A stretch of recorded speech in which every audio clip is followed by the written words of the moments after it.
YSR Congress party మళ్ళీ అధికారంలోనికి వస్తే అమరావతి విషయంలో ఈసారి ఎలా వ్యవహరించవచ్చు అన్న దానిపైన చర్చ నడుస్తోంది. తెలుగుదేశం పార్టీ మీడియా అమరావతి అన్నది తెలుగు ప్రజల ఆత్మగౌరవం, రాష్ట్రానికి ఇది ఆర్థికంగా ఒక ఇంజన్ లాంటిది, ఒక గుండెకాయ లాంటిది అని రకరకాలుగా తమ ప్రచార మాధ్యమాల ద్వారా ప్రచారం చేస్తూ ఉన్నప్పటికీ కూడా రాష్ట్ర ప్రజల్లో అనేక అనుమానాలు, ఆందోళనలు, భయాలు ఈ అమరావతి విషయంలో ఉన్నాయి. కాకపోతే రాష్ట్ర ప్రజలందరూ వారి వారి భయాల్ని, ఆందోళనల్ని, ప్రశ్నల్ని లేవనెత్తేందుకు, నిలదీసేందుకు ఒక వేదిక లేకపోయింది.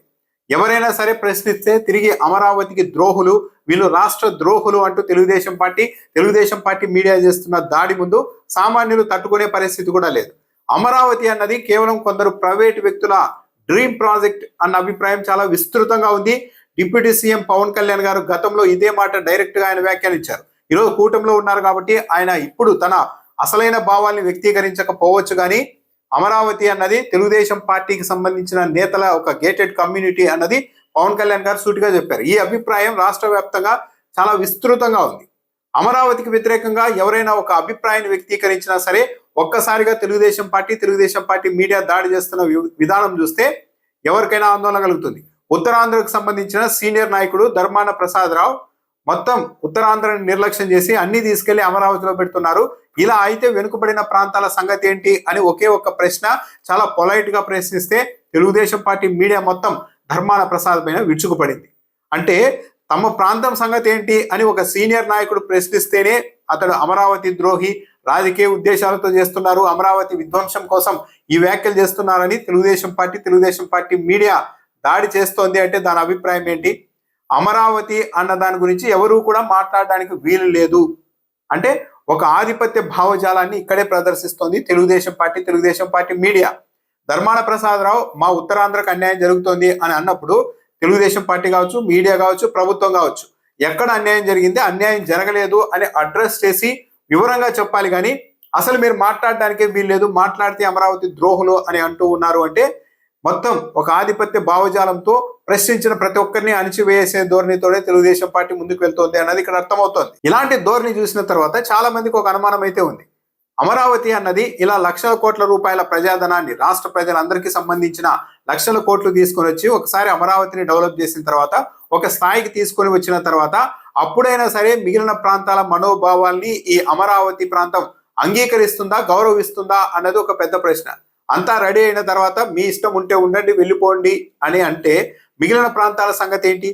శివరామకృష్ణన్ కమిటీ దీన్ని ముందే పసిగట్టే ఏపీకి ఒకే చోట మొత్తం అభివృద్ధి చేయడం అన్నది సరైన మోడల్ కానే కాదు. ఆల్రెడీ మీరు హైదరాబాద్ అనుభవాన్ని కూడా చూశారు కాబట్టి ఏపీలో సుదీర్ఘకాలం పాటు ఈ రాష్ట్రం కలిసి ఉండాలి అంటే డీసెంట్రలైజేషన్ మోడల్ని మీరు ఫాలో కావండి అని శివరామకృష్ణన్ కమిటీ కూడా చెప్పింది. అలాంటి నేపథ్యం ఉన్నప్పటికీ కూడా చంద్రబాబు నాయుడు గారు మొత్తం తీసుకెళ్లి లక్షల కోట్ల రూపాయల్ని అమరావతిలోనే పెడుతూ ఉన్నారు. మళ్ళీ వైసీపీ అధికారంలోనికి వచ్చే అవకాశం ఉంది అని అధికార పార్టీ కూడా అంగీకరిస్తూ ఉన్న నేపథ్యంలో వైసీపీ అయితే కొన్ని విషయాల మీద స్పష్టత ఇవ్వాల్సిన అవసరం ఉంది. మరీ ముఖ్యంగా మలివిడత ల్యాండ్ పూలింగ్ పేరుతో లక్షల ఎకరాలు తీసుకునేందుకు చంద్రబాబు నాయుడు గారి ప్రభుత్వం సిద్ధమవుతోంది. దీనిపైన వైఎస్ఆర్ కాంగ్రెస్ పార్టీ క్లియర్ గా తన స్టాండ్ చెప్పాలి. మలివిడత ల్యాండ్ పూలింగ్ వ్యతిరేకం అని వైసీపీ ప్రకటించాల్సిన అవసరం కూడా ఉంది. ఇది వైసీపీ అభిప్రాయమే కాదు, రాష్ట్ర ప్రజలందరూ కూడా కోరుకుంటున్నది ఇదే. లక్షల ఎకరాలు భూమిని సేకరించి అందులో ఒక్కో ఎకరాకి డెవలప్ చేయడానికి 2 కోట్ల రూపాయలు ప్రజాధనాన్ని తీసుకెళ్లి ఖర్చు పెడుతూ ఇలా లక్షల ఎకరాలు భూమిని తీసుకుంటూ ఆ భూమిని అంతా డెవలప్ చేసే పనిని రాష్ట్ర ప్రభుత్వం నెత్తినేసుకుంటే మిగిలిన ప్రాంతాల సంగతి ఏంటి? ఈ అప్పుల భారం మోసేది ఎవరు? కాబట్టి మలివిడత ల్యాండ్ పూలింగ్ కు మేము వ్యతిరేకం అని వైఎస్ఆర్ కాంగ్రెస్ పార్టీ బలంగా చెబితేనే రాష్ట్ర ప్రజలు కూడా హర్షిస్తారు. అలా చెప్పడం వల్ల మళ్ళీ భూములు ఇచ్చేందుకు సిద్ధమవుతున్న వాళ్ళకి ఒక క్లారిటీ ఉంటుంది. రేపొద్దున వైసీపీ అధికారంలోనికి వస్తే వైసీపీని నిలదీసే నైతికత కూడా ఈ భూములు ఇచ్చే వాళ్ళకు ఉండదు. నిజానికి 33,000 ఎకరాలు తొలి విడతలో భూములు ఇచ్చారు. సరే, రాష్ట్ర రాజధాని కోసం ఇచ్చారు. ఇలాంటి రాజకీయాలు, చంద్రబాబు నాయుడు గారు ఇలాంటి మోడల్తో అమరావతిని ఎలా ఊబిలోనికి దింపుతారు, అనేక విమర్శలకు కారణమవుతారని ఊహించక 33,000 ఎకరాలు వాళ్ళు భూములు ఇచ్చి ఉండవచ్చు. వాళ్ళ పట్ల రాష్ట్ర ప్రజలు కావచ్చు, రాజకీయ పార్టీలు కావచ్చు సానుభూతి చూపితే అర్థం చేసుకోవచ్చు. కానీ ఇంత జరిగిన తర్వాత కూడా 33,000 ఎకరాలు ప్రభుత్వ భూములతో కలిసి మొత్తం 50,000 ఎకరాలకు పైగా తీసుకొని అక్కడ ఏమీ చేయకుండా రిటర్నబుల్ ఫ్లాట్లు కూడా ఇవ్వలేని పరిస్థితుల్లో 11 ఏళ్ల తర్వాత కూడా ఉన్న రాష్ట్ర ప్రభుత్వం ఇప్పుడు మళ్ళా లక్షల ఎకరాలు సేకరిస్తాం, తీసుకుంటామంటే ఆ భూములు ఇచ్చే వాళ్ళు ఎలా ముందుకు వస్తున్నారు? భూములు ఇస్తే వాళ్ళది కూడా ప్రధాన తప్పే అవుతుంది భవిష్యత్తులో ఎదురయ్యే పర్యవసానాల్లో. నిజానికి మలి విడత ల్యాండ్ పూలింగ్ అంటేనే ఎక్కువగా వ్యతిరేకించింది తెలుగుదేశం పార్టీ అనలిస్టులు, తెలుగుదేశం పార్టీ మీడియాలో కీలక పాత్ర పోషిస్తున్న వాళ్ళే. కానీ చంద్రబాబు నాయుడు గారు తర్వాత ఏం చెప్పారో ఏం నచ్చ చెప్పారో కానీ వాళ్ళు ఇప్పుడు మలి విడత ల్యాండ్ పూలింగ్ కు వ్యతిరేకంగా ఎక్కడ మాట్లాడడం లేదు. కానీ ఇలా లక్షల ఎకరాలు భూమిని తీసుకొని లక్షల కోట్ల ప్రభుత్వ ధనాన్ని తీసుకెళ్లి ఒక చోట పోయడానికి రాష్ట్ర ప్రజలంతా వ్యతిరేకంగా ఉన్నారు అన్నది వైఎస్ఆర్సీపీ గట్టిగా నమ్మాలి, విశ్వసించాలి. అమరావతితో పెట్టుకోవడం వల్లే వైసీపీకి 11 సీట్లు వచ్చాయి అంటూ కూడా ఒక రాజకీయంగా వైసీపీని భయపెట్టే ప్రక్రియను కూడా తెలుగుదేశం పార్టీ చాలా కాలంగా చేస్తోంది. మరి అమరావతితో పెట్టుకోవడం వల్లే 11 సీట్లు వచ్చి ఉంటే అంతకుముందు అమరావతిని మహానగరంగా కడతామన్న చంద్రబాబు నాయుడు గారు అంతకుముందు ఎన్నికల్లో 23 సీట్లకు ఎందుకు పడిపోయారు? దానికి కూడా సమాధానం చెప్పాలి కదా. అంటే అమరావతితో సంబంధం లేకుండానే వైసీపీ ఓడిపోవడానికి చాలా కారణాలు ఉన్నాయి. ఆ కారణాలు ఏంటిని చూపెట్టకుండా అమరావతిని చూపెట్టడం ద్వారా మిగిలిన రాజకీయ పార్టీలకు, అమరావతి గురించి ప్రశ్నించే వ్యక్తులకు, పార్టీలకు అందరినీ కూడా అమరావతి అంటే ఒక పెద్ద ఇది శక్తివంతమైనది, దాంతో పెట్టుకుంటే అన్ని విధాలా నష్టపోతారని నాకు అభిప్రాయాన్ని కలిగించి ఎవరు ధైర్యంగా బయటకు మాట్లాడకుండా చేసే ప్రక్రియను తెలుగుదేశం పార్టీ చేస్తోంది. సరే 33,000 ఎకరాలు అంటే రాజధాని కోసం తొలి విడతలో ఏమీ తెలియక ఇచ్చేశారు కాబట్టి వాళ్ళకు బాధ్యత వహించాల్సిందే రాష్ట్ర ప్రభుత్వం. ఇంత జరిగిన తర్వాత కూడా ఇంకా 50 గ్రామాల్లో ల్యాండ్ పూలింగ్ చేస్తామంటే ఆ భూములు ఇస్తే ఈ 50 గ్రామాల అభివృద్ధి కోసం మొత్తం రాష్ట్రంలోని ప్రజలందరూ ఎందుకు లక్షల కోట్ల రూపాయల భారాన్ని మోయాలి? ప్రజలు ప్రశ్నించలేరు. వైసీపీ తప్ప ఇంకే రాజకీయ పార్టీ కూడా మనల్ని నిలదీసే పరిస్థితుల్లో లేదు అన్న ఉద్దేశంతో తెలుగుదేశం పార్టీ బుల్డ్రోజ్ చేసుకుంటూ లక్షల కోట్లు తెచ్చి అమరావతిలో పెట్టవచ్చు. కానీ ఇది రాష్ట్రానికి ద్రోహం చేయడమే. మిగిలిన ప్రాంతాల సంగతి పక్కన పెట్టి అమరావతి కోసం మలి విడతలో కూడా భూములు ఇచ్చేందుకు సిద్ధపడ్డ రైతులు కావచ్చు, వ్యక్తులు కావచ్చు తెలుసుకోవాల్సింది ఏంటంటే వైసీపీ అధికారంలోకి వస్తే మళ్ళీ 3 రాజధానుల కాన్సెప్ట్ ని తెరపైకి తేకపోయినా అమరావతిలోనే కంటిన్యూ చేయాలి అని అనుకున్నా కూడా అది ఒక ఆర్గానిక్ గ్రోత్ కు సహకరించవచ్చే కానీ ఇలా కృత్రిమంగా లక్షల కోట్ల రూపాయలు తెచ్చి ఒక రియల్ ఎస్టేట్ వ్యాపారం తరహాలో రాష్ట్ర ప్రభుత్వం అక్కడి వ్యవహారాల్ని ప్రోత్సహించే పరిస్థితులు ఉండవు.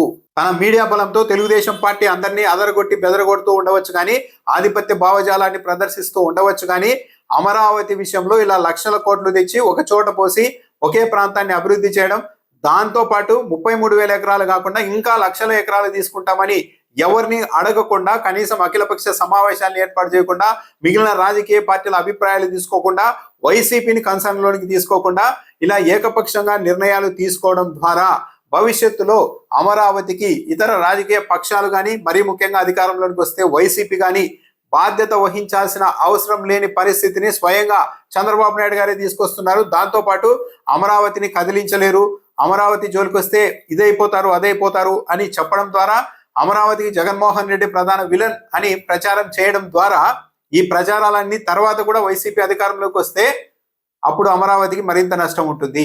అంటే ప్రజలు అమరావతి విషయంలో చంద్రబాబు నాయుడు మోడల్ని పూర్తిగా తిరస్కరించారు. కాబట్టి అన్ని ప్రాంతాల మనోభావాల్ని గౌరవించి అన్ని ప్రాంతాలకు సమన్యాయం జరిగేలాగా ఒకే చోట లక్షల కోట్లు తెచ్చి పెట్టడం లాంటి పనులు చేయకుండా సమతుల్యత పాటించాల్సిన బాధ్యత ఉంది అని వైసీపీ అర్థం చేసుకుంటే అప్పుడు పరిస్థితులు మరోలా మారుతాయి.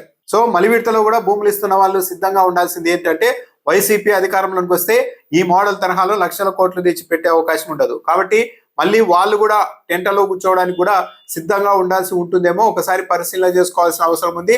అందుకు తగ్గట్టుగానే జాగ్రత్తగానే భూములు అప్పగించే విషయంలో నిర్ణయాలు తీసుకోవాల్సిన అవసరము ఉంది.